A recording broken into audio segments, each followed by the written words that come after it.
오늘 하나님 말씀 요한복음 14장 16절에서 18절까지 말씀 신약성경 172페이지에 있습니다. 다 찾으신 줄 알고 제가 받들어 봉독하겠습니다. 요한복음 14장 16절에서 18절까지 말씀. 내가 아버지께 구하겠으니 그가 또 다른 보혜사를 너희에게 주사 영원토록 너희와 함께 있게 하시리니 저는 진리의 영이라 세상은 능히 저를 받지 못하나니 이는 저를 보지도 못하고 알지도 못하며 그러나 너희는 저를 아나니 저는 너희와 함께 거하시며 또 너희 속에 계시겠습니다. 내가 너희를 고아와 같이 버려두지 아니하고 너희에게로 오리라. 아멘. 오늘 본 말씀 중심으로 해서 또 다른 보혜사 성령님을 주시려니 이런 제목으로 말씀을 나누고자 합니다. 여러분들은 성령님에 대해서 어떻게 생각하십니까? 세상 사람들은 하나님의 말씀인 성경도 모르고 영적인 세계에 대해서는 더욱더 무지하기 때문에 성령님에 대해서 알 수 없는 것은 당연한 일입니다. 그들은 도무지 알 수가 없는 것이죠. 그러나 신앙생활을 어느 정도 해온 성도들이라고 한다면 성령님에 대해서는 알아야 된다. 성령님에 대해서는 여러분들 반드시 알아야 된다. 그런데 여러분들에게 한번 묻자면 여러분들은 지금 성령님에 대해서 어떻게 이해하고 있는가? 성령님을 누구시라고 하느냐? 너희는 성령님을 뭐라고 하느냐? 누구라고 하느냐? 물으신다면 뭐라고 대답하시겠습니까? 어떻게 여러분 설명하시겠습니까? 어떻게 지금 이해하고 있습니까? 누구는 그럽니다. 교회 안에서 누구는 성령님을 마치 우주 공간에 존재하고 있는 무슨 에너지, 강력한 힘과 같은 것으로 이해하고 있는 모습들을 보이고 있습니다. 또 다른 교인들은 성령님? 그거 잘 모르겠는데 교회에서 이야기하기는 하고 목사님이 설교 시간에 입에 오르내리긴 하는데 뭐 그저 그런가 보다 하고 그냥 지나간다고. 뭔지는 모르겠는데 그냥 뭐 그러려니 하고 지나간다는 것이죠. 이런 반응들이 대체적인 반응들이. 그래서 그런지 기독교 신앙 공동체 내에서도 성령님에 대한 오해가 상당 부분 나타나고 있습니다. 특별히 기독교 계열의 이단들 있잖아요. 이단들 중에서 성령님을 제대로 알지 못하고 제 멋대로 해석하고 아전인수격으로 이용하는 경우가 허다하게 나타나고 일로 인해서 이단들이 발생하는 것을 우리가 많이 보게 된다는 거예요. 특별히 신천지 경우에는 이만희가 이 땅에 내려온 보혜사 성령님이라고 우기는 참으로 웃지 못할 기괴한 현상들까지 일어나고 있는 거예요. 물론 그것은 저희들끼리 은밀히 저끼리 가르치고 저끼리 박수치고 저끼리 히히닥거리고 그러고 있어요. 그런다는 거예요. 그래서 이 기독교 이단 계파 중에는 성령님을 왜곡함으로 나타나는 이단들이 상당히 많아요. 성령님을 잘못 알므로 말미암아 나타나는 이단들, 잘못된 자들이 기독교 계열의 이단 중에서는 상당히 많이 나타난다. 문제는 성령님을 이런 식으로 대우하고 이런 식으로 알고 있어도 되는가 하는 점. 그래도 되는 것인가? 다시 말해서 예수님은 아주 소중히 여기면서 성령님에 대해서는 상대적으로 홀대해도 괜찮는가? 우리의 믿음과 신앙이 온전하게 유지될 수 있겠는가 하는 문제.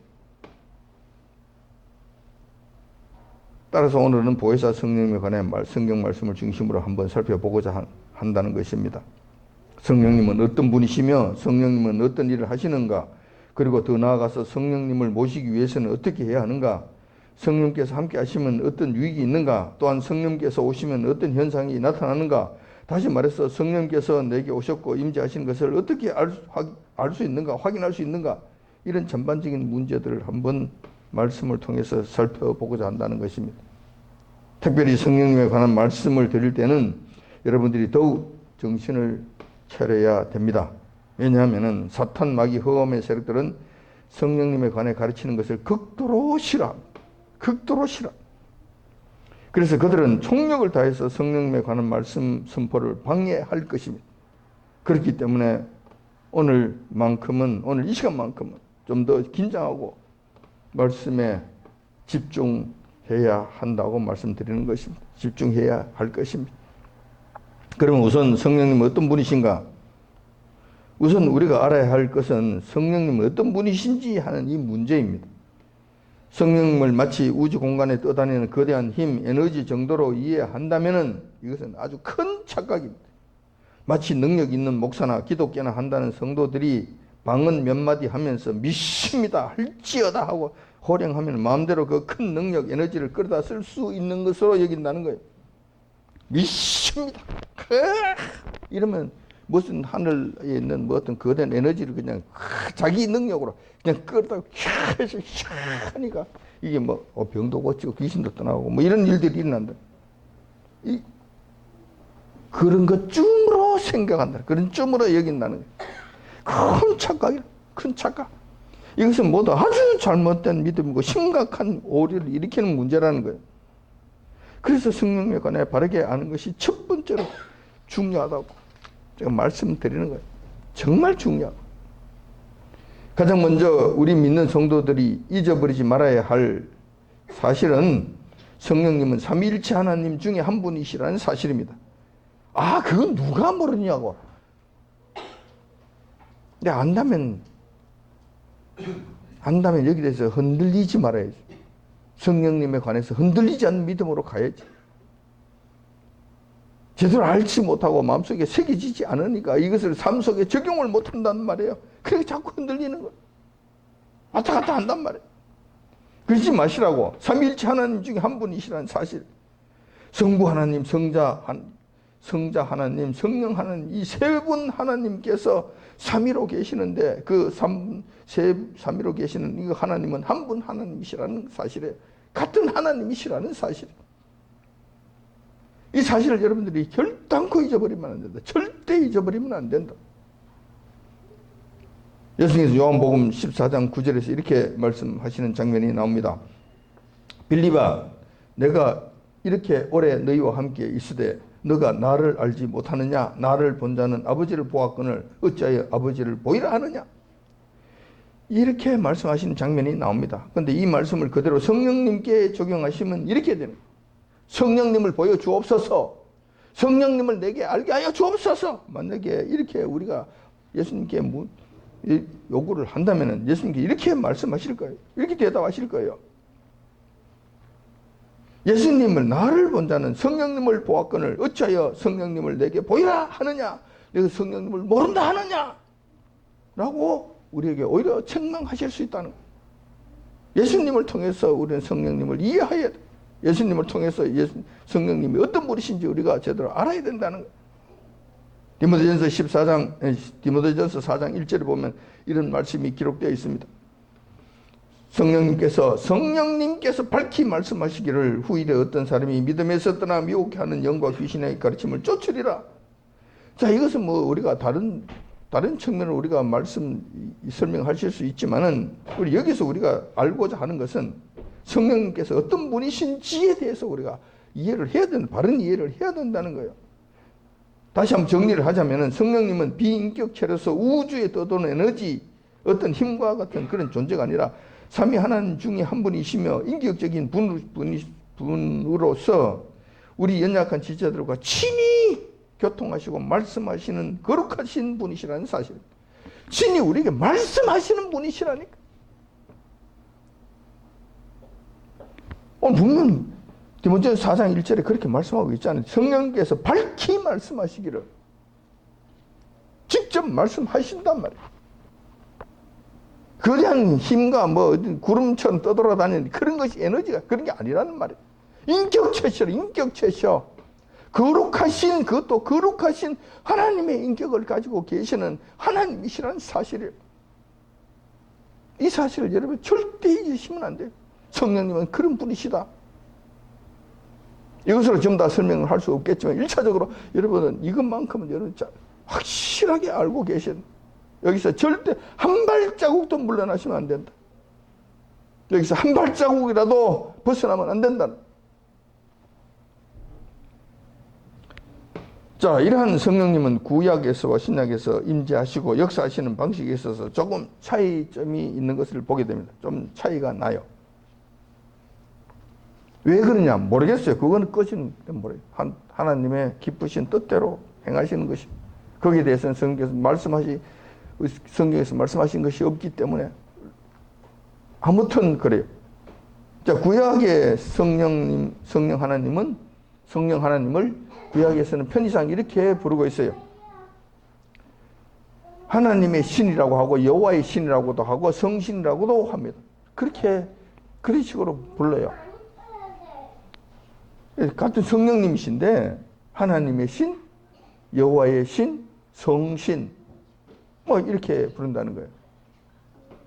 근데 그분께서 일하는 방식 중에서 신약 성경하고 구약 성경하고 다른 점이 있어요. 그러니까 신약에서는 우리는 성령님, 그것도 정식으로 부르다면 보혜사 성령님이 정식 명칭이에요.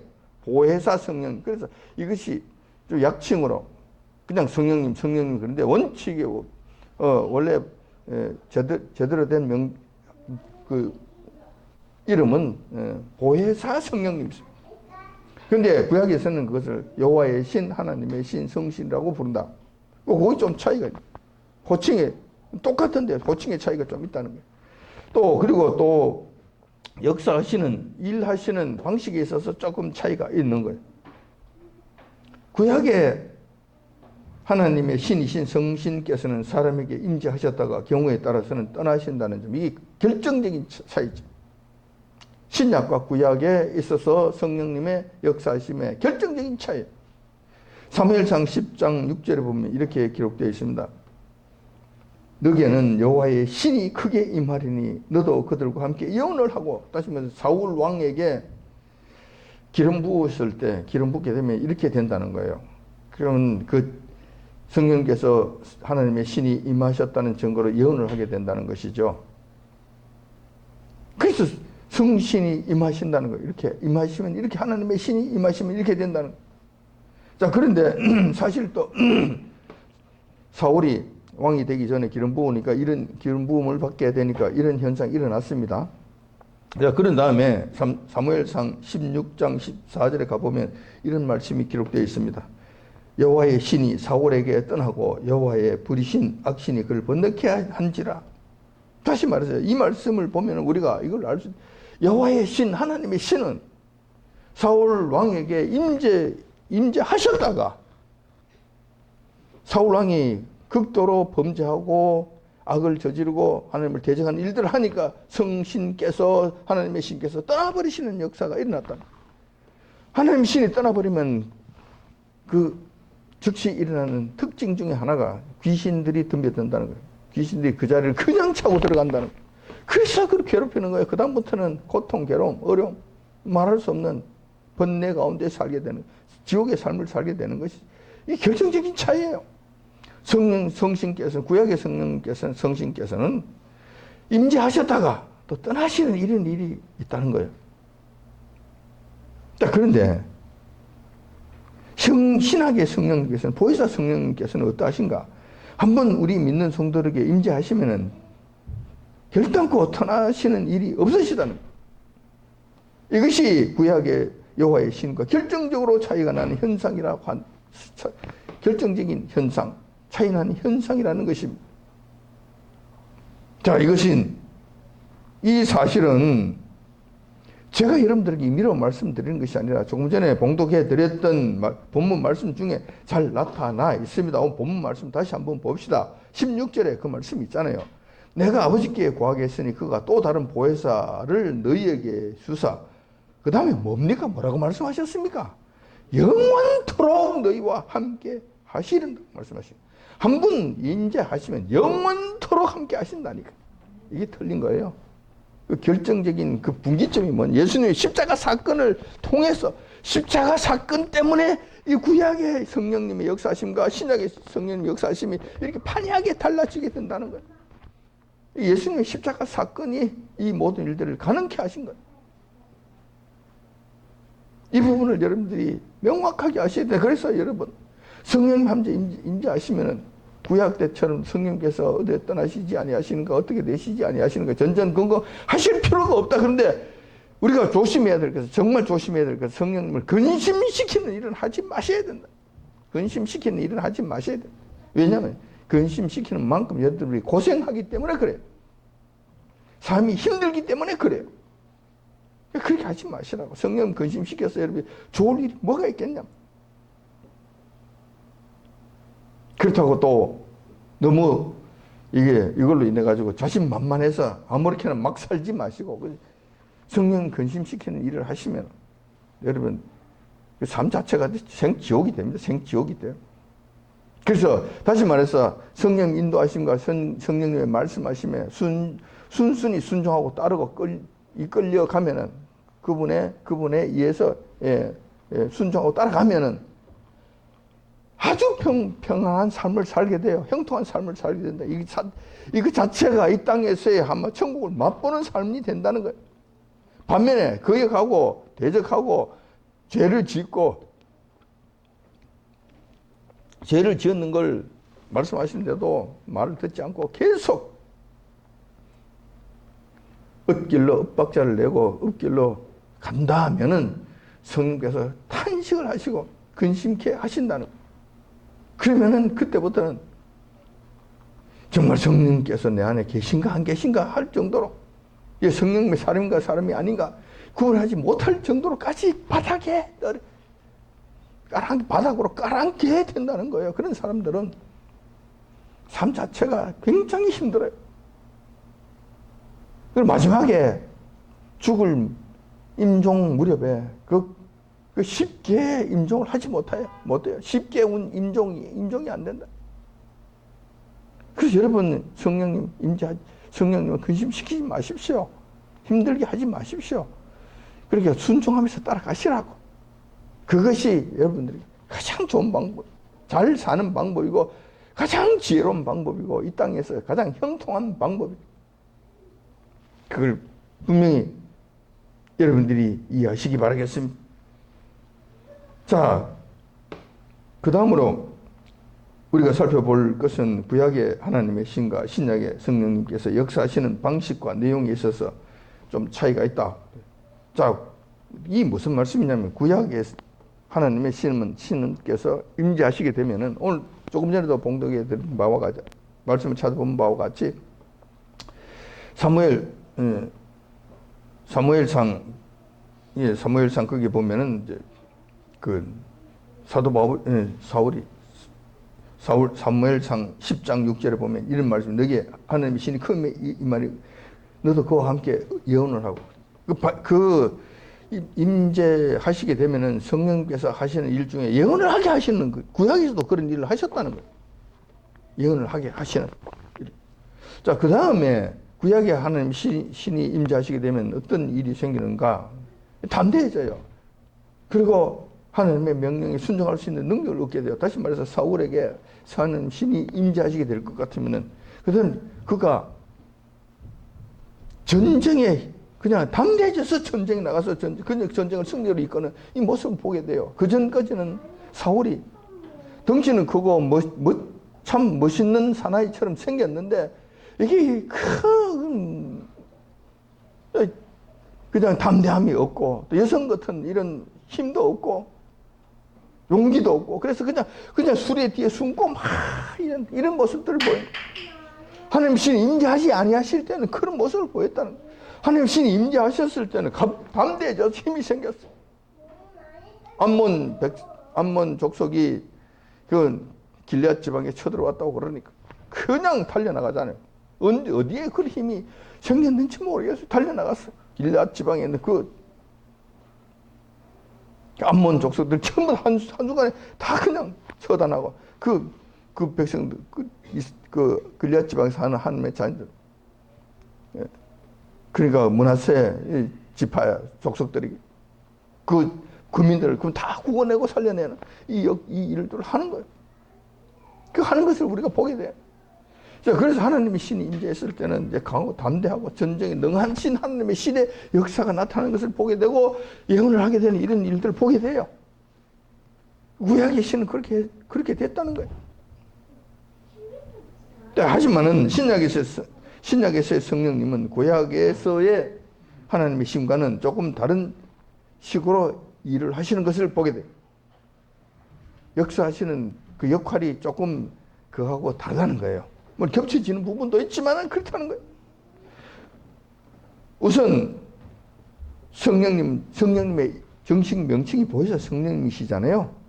자, 그렇기 때문에 첫 번째 그분이 하시는 일은 보혜사 역할을 한다는 것입니다. 그 보혜사라고 하는 것은 옆에서 도우는 자, 변호사, 위로자, 함께 하시는 자라는 의미를 갖고 있습니다.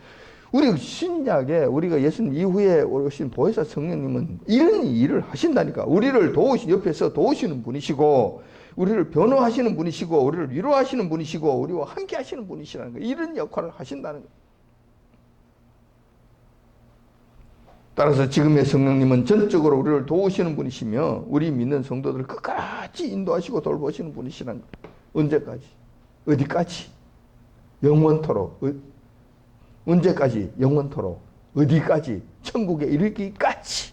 천국에 이르기까지 성령께서는 우리를 끌고 그쪽까지 가시는 그 일까지 하신다는 거예요. 보혜사 성령님, 보혜사 성령이라는 말씀의 그 이름의 의미가 그러하다는 거예요. 그러니까 그러한 일들을 하신다는 거예요. 구약의 하나님의 신하고는 다른 면을 정말로 현격한 차이가 나는 이 모습들을 우리가 볼 수 있다는 거예요. 두 번째로 보혜사 성령께서 하시는 일들은 보면은 믿는 성도들을 가르치시고 예수님께서 가르쳐 주신 것을 생각나게 하십니다. 요한복음 14장 27절에 그 말씀이 있잖아요. 그 보면은 이렇게 기록되어 있습니다. 보혜사 곧 아버지께서 내 이름으로 보내실 성령께서 그가 너에게 모든 것을 가르치시고 내가 너에게 말한 모든 것을 생각나게 하시리라. 이 말씀은 성령님께서는, 보혜사 성령님께서는 우리에게 오시면은 예수님께서 가르쳐 주신 것을 기억나게 하시고 또한 예수님의 말씀이 잘 이해되도록 가르쳐 주신다는 것입니다. 따라서 신약에 와서는 성령님의 도우심이 없이는 진리를 알지 못하고 깨닫지도 못할 뿐만 아니라 예수님을 믿을 수도 없다는 거예요. 성령님이 아니고는 우리 믿음을 가질 수 없어요. 예수님을 믿을 수조차 없다니까. 그 자체가 안 된다니까. 참 이게 큰일, 이 큰 문제예요. 고린도전서 12장 3절에 보면 이 말씀 있잖아요. 성령님으로 아니하고는 누구든지 예수님을 주라 할 수 없느니라. 예수님을 주라 할 수 없다는. 우리가 여러분들은 예수님을 주라고 하십니까? 우리 같이 한번 해봅시다. 우리 같이 한번 따라서 우리 여러분들이 진심으로 여러분의 입술을 통해서 여러분들 마음에서 진정으로 여러분들이 이 고백을 한번 하시기 바랍니다. 예수님은 나의 주이십니다. 주님이십니다. 다시 한번 여러분 고백하십시오. 예수님은 나의 주님이십니다. 예수님은 나의 주님이십니다. 이것을 성령님이 아니면 못한다니까. 이걸 내가 경험한 적이 있어요. 한번 귀신 들린 자.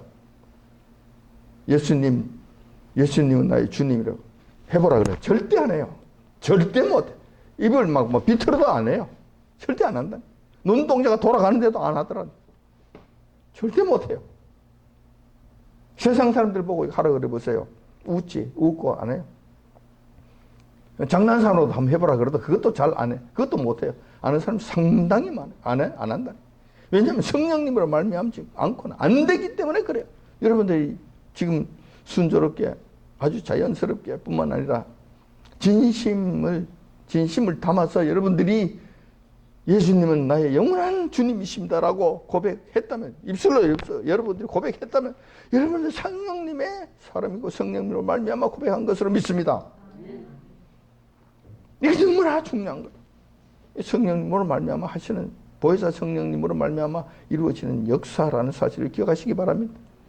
세 번째, 보혜사 성령님은 하나님의 백성들을 진리 가운데로 인도하시는 일을 능동적으로 하십니다. 요한복음 16장 13절에 보면 이렇게 기록되어 있습니다. 진리의 성령님이 오시면 그가 너희를 모든 진리 가운데로 인도하시리니 그가 자의로 말하지 않고 오직 듣는 것을 말하시며 장래 일을 너희에게 알리시리라. 보혜사 성령님께서 역사하지 아니하시면 우리는 진리에 대해 알 수 없습니다. 앞날에 대해서 알 수 없습니다. 그렇기 때문에 이단들은 진리에 이르는 것은 불가능한 일입니다. 안 돼요. 왜? 이단들은 성령 역사하시 아니하시거든요. 성령 역사하지 아니하시는데 유사 성령님 역사하시는 것처럼 그들은 이렇게 위장을 해요. 성령 진짜 성령님이 아니고 유사 성령님이 임재하신 것처럼 그렇게 떠들어댄다. 이것은 전부 다 귀신들의 장난이잖아요. 진리가 없는 곳에 그들이 성령님을 우리 예수님을 주님이라고 고백하지 아니하고 그분 앞에 나오지 아니하는데 어떻게 성령님이 그 역사하시겠는가? 안 된단 말이에요. 성령님이 안 계시는 곳에 그들이 진리가 있을 수 있느냐? 진리 있을 수가 없어요. 왜냐하면 성령께서 진리로 인도하신다고 말씀하셨습니다. 성령님 아니시면 여러분들이 진리 알 수 없어요. 깨닫지 못해요. 여러분들이 만약에 우리가 같이 성경 공부하고 우리가 설교 시간에 하나님 말씀 선포하고 했을 때 감동이 오잖아요. 아, 맞습니다. 네, 아멘입니다. 이게 여러분들 임의대로 되는 줄 아세요? 성령님께서 감동하지 아니하시고 성령님께서 역사하지 아니하시면 안 된다니까. 이게 안 된다니까. 여러분들이 성경 공부 가운데서 설교 가운데서 하나님 말씀이 선포되는 가운데서 또 집에서 성경 말씀을 묵상하시다가 하나님 감사합니다. 아멘. 이거는 하나님의 말씀 아멘입니다. 여러분들이 그렇게 된다면 성령님의 역사심인 줄 믿으시기 바랍니다. 내가 하는 것이 아니라 성령께서 가르쳐 주시는 거예요. 갑자기 말씀이 깨달으신다. 성령의 역사심을 여러분들이 확실하게 이해하시기 바랍니다. 그 순간에 내가 잘났어가 아니라 그 순간에 성령 하나님 감사합니다. 알게 해주시니 감사합니다. 주님, 저로 하여금 이 말씀을 주시고 깨닫게 해주시니 감사합니다. 그 순간이라도 하십시오. 이거 한마디 하는데 몇 초 걸립니까? 몇 초. 그 기도하는데 몇 초가 걸립니까? 그 기도 제일 먼저 하시라고. 그러고 난 다음에 이렇게 기뻐하시고, 내가 잘났니? 네가 잘났니? 그것도 두 번째 생각하시고, 첫 번째, 제일 먼저. 진리의 신 성령님께서 나로 하여금 이걸 깨닫게 하셨습니다. 감사합니다. 이것부터 먼저 하시라고. 또한 이 성령께서는 장래 일까지 확장해서 우리 진리의 말씀을 알게 해주시는데 이 진리의 말씀 속에서는 장래 일까지 확장해서 가르쳐 주시는 거예요. 장래 일이 어떻게 되는 것인지. 이 부분은 구약의 하나님의 신하고 겹쳐지는 부분이 있어요. 그런데 구약의 하나님의 신은 좀 약해요. 근데 신약의 성령께서 환하게 가르쳐 많은 구체 좀 더 풍부하게 디테일하게 우리에게 또 장래 일이 어떻게 되는 것인지 가르쳐 주시는 거예요. 보면은 이 세상이 어떻게 돌아가는지 알게 해주시는 거예요. 성령님의 역사하심 가르쳐 주시는 것과 진리로 인도하심으로 말미암아 일어나는 현상들인 것을 여러분들이 이해하시기 바라겠습니다. 제가 계시록 공부를 여러분과 같이 하면서 여러분들 일방적으로 가르치는 거 아닙니다. 저도 같이 여러분들과 같이 말씀을 배우는 거예요. 배우면서 여러분들 같이 나누는 거예요. 할 때 장래 일이 어떻게 되는 것이 환하게 알아질 때 다 하는 건 아니지만은 많은 부분이 알아지는 것이 있어요. 이거 제가 하는 것 아니에요. 성령님께서 가르쳐 주시는 거예요. 그래서 알게 되는 거예요. 그런 성령님 여러분 감사하시기 바라겠습니다. 네 번째 성령님께서 하시는 일, 보혜사 성령님께서 하시는 일이에요. 보혜사 성령님께서 하시는 일은 연약한 우리를 위해서 대신 여호와님께 간구하시는 분이시라는 사실입니다. 자, 이것도 여러분이 간구하시는 경우가 참 많아요. 잊어버릴 때가 참 많다고. 모르는 건 아니에요. 아는데 여러분 잊어버린다고 이 사실을. 로마서 8장 26절에 보면 이런 말씀이 기록되어 있습니다. 이와 같이 성령님도 우리 연약함을 도우시나니 우리가 마땅히 빌 바를 알지 못하나 오직 성령님께서 말할 수 없는 탄식으로 우리를 위하여 친히 간구하시느니라. 사실 우리가 신앙생활을 한다고 하지만 주님 앞에 천방지축이어서 마땅히 간구해야 될 것이 무엇인지 제대로 알지 못할 때가 많습니다. 그럴 때마다 내 안에 계신 성령님께서 말할 수 없는 탄식으로 대신 간구해 주신다는 거예요. 내 안에 계신 성령님께서 나는 정신없이 자고 있는데 성령님께서는 나를 위해서 우리 여호와 하나님께 성부 하나님께 대신 간구해 주신다는 거예요. 뭐를 간구해 주시겠습니까? 저 불쌍한 영혼 저전한 지체 주님께서 그걸 감안해 주시옵시고 체휼하지 아니하신 것이 아니라 체휼하셨으니 잘하시 우리의 연약함 아시지 않사옵니까? 그를 불쌍히 여겨 주시옵소서. 긍휼을 거두지 마시옵소서. 이거 안 하시겠습니까? 저를 죄를 지었는데, 죄를 지었는데 죄 지은지도 모르고 즐거워 쿨쿨 자고 있는데 저 어떻게 하면 좋겠습니까? 주님 용서해 주옵소서. 알지 못하고 저런 짓을 하고 저런 일을 하고 저러고도 정신없이 자고 있으니 저거 어떻게 하면 좋겠어요? 대신 용서해 주시옵소서. 성령 기도해 주신다니까. 이게 얼마나 이거 감사한 일입니까? 얼마나 이게 대단한 일입니까? 얼마나 이 감격스러운 일입니까? 그래서 우리가 산다니까. 그래서 우리가 천방지축으로 날뛰는데도 불구하고 그래서 우리가 한 주님 안에서 주님의 이름으로 주님의 자녀라고 그렇게 하면서 그렇게 주장하면서 그렇게 주님의 권세를 누리면서 그렇게 산다니까. 우리 성령님으로 말미암아 우리가 살게 된다는 이 사실을 여러분 기억하시기 바랍니다. 자, 그렇다면 지금부터는 어떻게 하면 성령께서 우리 믿는 성도들에게 임하시는가 하는 이 실제적인 문제를 한번 살펴보도록 하겠습니다. 이에 관한 말씀은 사도행전 2장 38절에 잘 기록되어 있습니다. 베드로가 가로되 너희가 회개하여 각각 예수 그리스도의 이름으로 세례를 받고 제사함을 받으라. 그러면 성령님을 선물로 받으리라. 이 말씀대로 하면 성령님께서 임재하시는 사건이 일어나게 됩니다. 성령 임재 사건은 성경에서 본문 말씀하신 순서대로 이루어지게 되는 것입니다. 이걸 잘 이해하십시오. 이 순서 잊어버리지 마십시오. 이 순서 건너뛰지 마십시오. 울타리 넘고 막 들어오지 마십시오. 절대로 안 됩니다. 절대 안 된다니. 이 과정을 다 거쳐야 돼요. 장교가 되려면 장교 훈련을 받아야 돼요.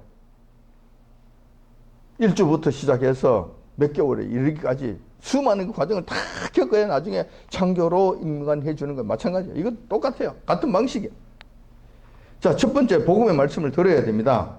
우리가 그동안 얼마나 창조주 하나님, 심판주이신 주님께 반역을 저지르며 살았는지 들어야 합니다. 하나님 우리 주님을 숨기는 것이 아니라 우상 숭배 찌들면서 살았던 이 잘못된 이 사실을 몰라요. 복음을 들어야 내가 그런 일을 했구나 안단 말이죠. 그러니까 이 말씀을 들어야 된다는 거예요.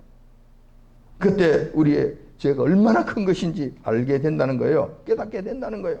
그럼 두 번째 단계로 넘어가게 되는 두 번째 단계는 자, 그러니까 첫 번째 단계를 하려면 복음을 전하는 사람이 있어야 되잖아요. 그것이 이제 우리 전도예요. 전도. 복음을 전하는 자.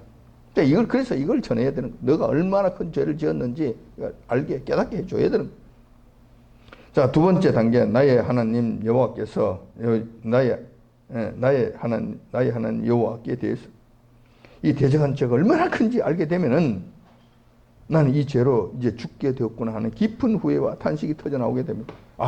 이 죄, 내 대역 죄를 지었구나. 만군의 하나님 앞에 이런 죄를 지었으니 나는 죽어 살지 못할 것이다. 결단코 내가 목숨을 부지하지 못할 것이구나 하는 큰 탄식이 나오는 거예요. 터져 나오게 되는 거예요.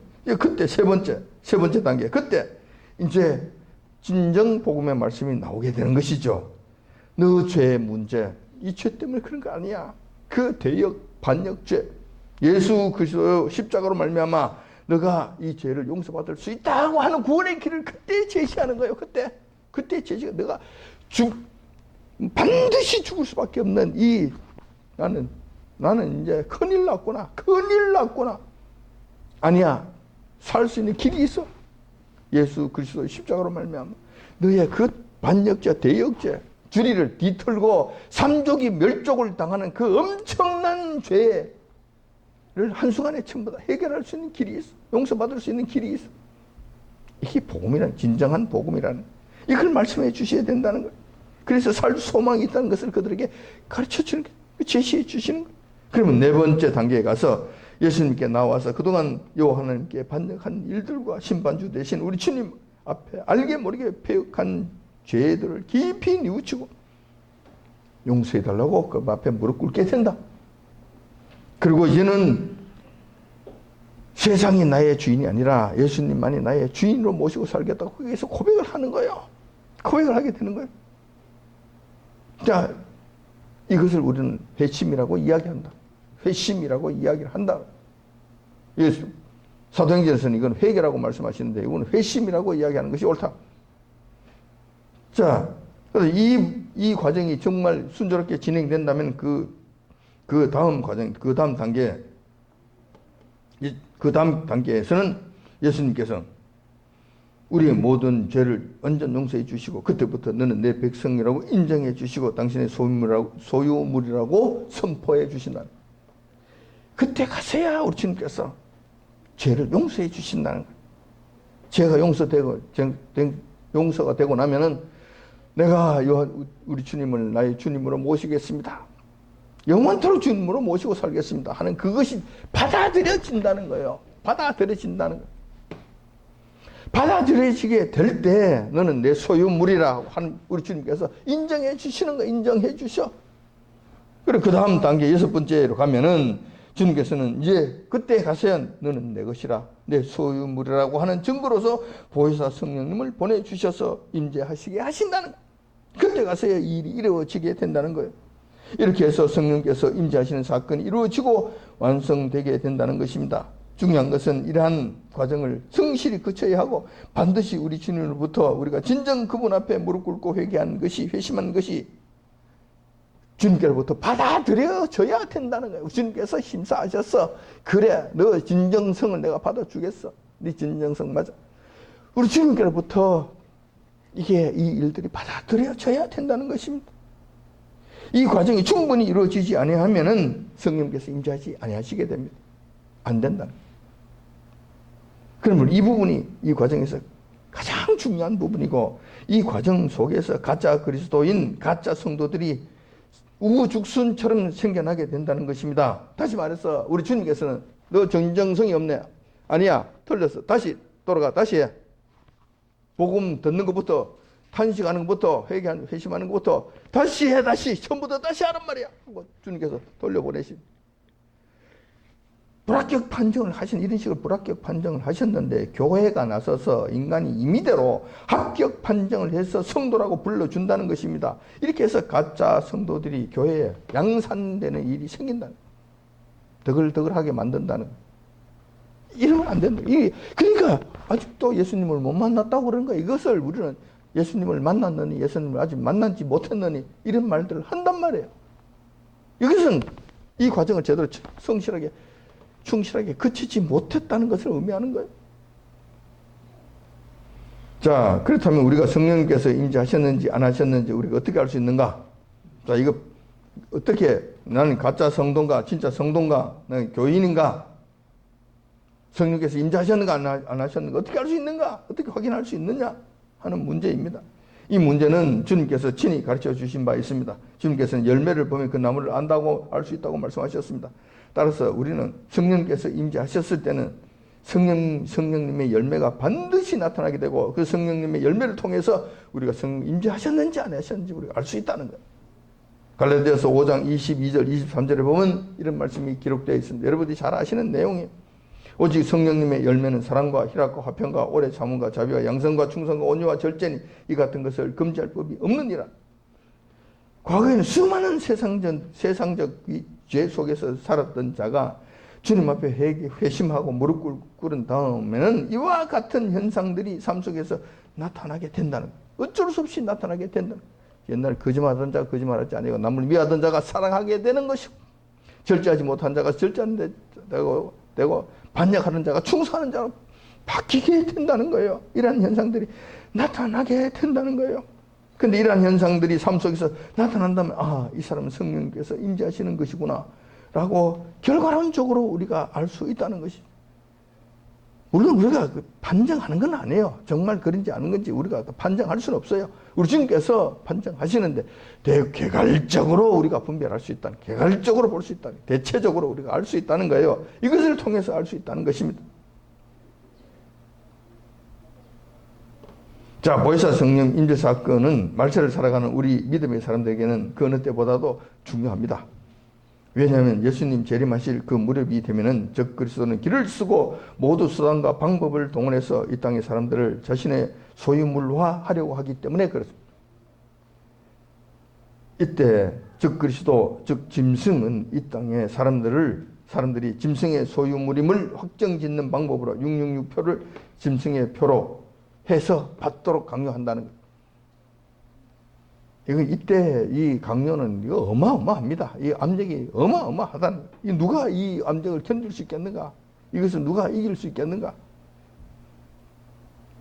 우한 폐렴 때, 팬데믹 사건 때도 우리가 못 견디고 그것을 못 견디고 힘들어했는데 그하고 비교될 수 없는 666표, 이 짐승의 표, 이 압박이 온다면 우리가 이걸 어떻게 견딜 수 있겠냐, 어떻게 이길 수 있겠냐는 거예요.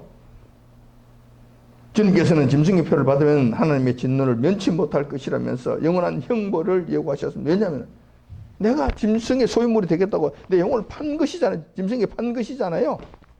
사탄에게 내 영혼을 판 것이잖아요. 하나님의 소유물을 짐승에게 판 것이 하나님께서 찾으셨으니까 우리는 하나님의 소유물이 당연히 되어야 되는데도 이것을 짐승에게 팔아버린단 말이에요. 사탄에게 팔아버린다. 그러니까 하나님께서 진노하지 아니하실 수 없다는 거예요. 이런 일이 생긴다는 거예요. 그래서 진노하신다는 것이죠. 이때 성령님의 임재하시는 사건은 그 어느 때보다 중요한 시급한 문제가 됩니다. 왜냐하면 영원한 세계 하나님 나라에 관한 약속이 이 성령님 임재하신 사건과 걸려있기 때문에 그렇습니다. 요한계시록 7장 2절 3절에 보면 이런 말씀이 기록되어 있습니다. 다른 천사가 살아계신 하나님의 인을 가지고 해 돋는 데로부터 올라와서 땅과 바다를 해롭게 할 권세를 얻은 네 천사를 향하여 큰 소리로 외쳐 가로되 우리가 하나님의 종들의 이마에 인치기까지 땅이나 바다나 나무나 해하지 말라 하더라. 하나님의 인을 치기까지는 임의대로 못한다니. 아무리 짐승, 적그리스도 세상 없는 자가 나타난다 하더라도 하나님의 허락 없이는 함부로 할 수 없다는 거예요. 수도 안 돼. 내 백성들을 인치기는 이 순간 이게 끝나기 전까지 네가 함부로 할 수 없어. 안 돼. 해야 하는 어떠한 이 땅을 해롭게 하는 어떠한 광풍이 불고 어떠한 이 환란, 핍박, 대환란이 일어난다 하더라도 그 수도 내 백성들 인치기 전까지는 함부로 할 수 없어. 왜? 왠지실까? 하나님께서 그분들 보호하시기 위해서. 거기에서부터 하나님께서 그들을 지켜주시기 위해서. 그렇게 하신다는 거예요. 계시록 9장 4절에 보면 또 이런 말씀이 기록되어 있습니다. 저희에게 이르시되 땅에 풀이나 푸른 것이나 각종 수목은 해하지 말고 오직 이마에 하나님의 입 맞지 아니한 사람들만 해하라. 다시 말해서 하나님의 입 맞지 않는 사람들. 그 사람들만 이 환란 때에도 그 극심한 환란 속에 다 빠져 들어간다는 거예요. 하나님 백성들은 거기서 손대지 말라고 말씀하시는 거예요. 손대지 말라고. 환란 때에도 손대지 말라고 말씀하시는 거예요. 그래서 힘 맞은 자들은 주님 오시기 전에 그 휴거라고 하는 그거를 통해서 하나님께서 영원토록 그를 보호해 주시잖아요. 환란에서 벗어나게 해 주시잖아요. 그래서 여러분들 입 맞는 일은 어느 것도 그 무엇보다도 중요하다. 근데 입 맞는 일이 뭐냐고 우리가 찾아봤더니만 에베소서 1장에 보면은 입 맞는 일이 성령님이 임재하시는 것, 인치신다고 말씀하십니다. 성령님으로 인치신다고 말씀하신 거예요. 성령 임재하시는 사건이 바로 우리 인치시는 사건이라는 것을 말세 때 인치시는 사건이라는 사실을 여러분들이 잘 기억하시기 바랍니다. 그래서 말세 때를 살아가는 하나님의 자녀들로서 성령 임재하시는 이 사건, 성령님의 임재하심, 그 어느 것보다도 중요하다. 적그리스도가 등장하는 대환란 때 시대 때에도 하나님의 입맞은 자와 받지 않는 자의 사이는 극명하게 드러날 것입니다. 반면에 하나님을 잊지 대환란 때를 맞이한다 하더라도 그 무시무시한 적그리스도가 나타난다 하더라도 하나님의 인을 받고 성령 임재하시는 자들은 두려워할 것이 없습니다. 왜냐하면 보호해 주시기 때문에 그래요. 반면에 하나님의 인을 받지 아니하는 자들에게는 무차별적인 환란이 이루어지기 때문에 고스란히 다 받게 된다는 것입니다. 오늘은 보혜사 성령님에 관한 말씀을 중점적으로 한번 살펴보았습니다. 보혜사 성령님은 예수님께서 부활 승천하심으로 우리에게 보내주신 분으로서 삼위 하나님 중에 한 분이십니다. 그분은 인격적인 하나님으로서 우리 믿는 성도들에게 임재하셨어. 끝까지 주님 말씀을 기억나게 하시고 그 말씀에 순종하게 하시며 우리 연약한 자를 대신하여 간구하여 주시고 끝까지 지켜주셔서 환난에서 지켜주시고 천국에까지 인도하시는 정말 우리에게 정말 고마우시고 거룩하신 하나님이라는 이 사실을 여러분들이 잊지 마시기 바랍니다. 이런 보혜사 성령님을 바르게 알고 그분을 소중하게 여기며 그분을 근심케 하지 않으며 그분의 이끄심에 순종함으로써 말세를 살아가는 하나님의 백성으로서 큰 위로함과 천국에 대한 소망과 평안을 누리시는 저와 여러분 되시길 이 아침 주님의 이름으로 축원드립니다. 기도하겠습니다.